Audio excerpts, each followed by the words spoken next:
yer. Hayvanlar konuşur, şarkılarla coşar her yer. İnek, koyun, kas, tavşan ve daha neler var. Hadi gelin hep birlikte eğlenceye katılın. Benim adım inek, sütüm her sabah taze. Mö diye seslenir dolaşınca ya da sade. Sütümle herkesi mutlu ederim.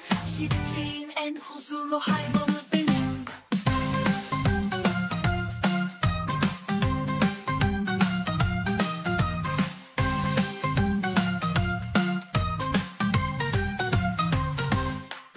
Benim adım koyun, yumuşacık yünlerim me diye bağır. Otların içinde gezerim, sürümle birlikte çayırlarda dolaşırım. Yünümle herkesi sıcacık sararım. Benim adım kas, beyaz tüylerim parlak. Gak gak diye öterim, gölette yüzerim ancak kanatlarım geniş. Uçarım bazen havada, çiftlikte herkese neşe katarım burada.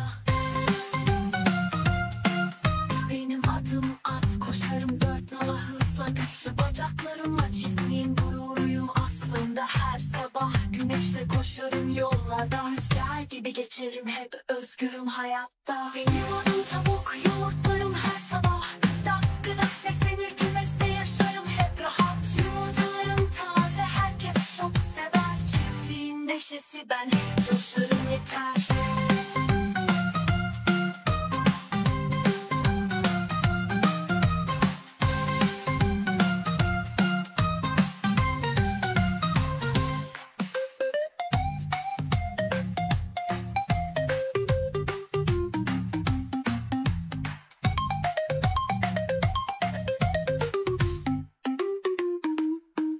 Benim adım eşek, zıplarım yüksek kayalarda. Me diye seslenir, durmam asla yollarda. Boynuzlarım güçlü, doğanın bir parçası. Çiftlikte her yer benim, atlarım yarazca. Benim adım eşek, çalışırım sabırla. Herkese yardım eder, yük taşırım yıllarca. Anlarım ince ince, çiftliğin dostuyum. Her zorlukta yanınızdayım, her zaman buradayım. Benim adım ördek, sarı tüylerim parlak. Vak vak diye yürürüm, göletimde sakin ve rahat. Suyun üstünde kayar, neşeyle gezerim. Çiftliğin en tatlısı, ben hep eğlenirim. Benim adım tavşan, hoplarım sağa sola. Havuçları kemirir, koşarım koşa koşa. Kulaklarım uzun, her şeyi duyarım.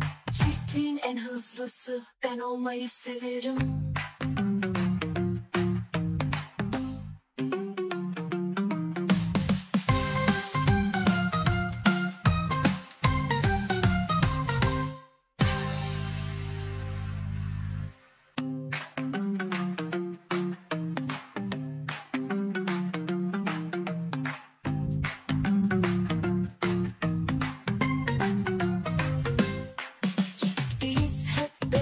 Neşe dolu her yer, hayvanlar konuşur, şarkılarla coşar her yer. İnek, koyun, kas, tavşan ve daha neler var. Hadi gelin hep birlikte eğlenceye katılın.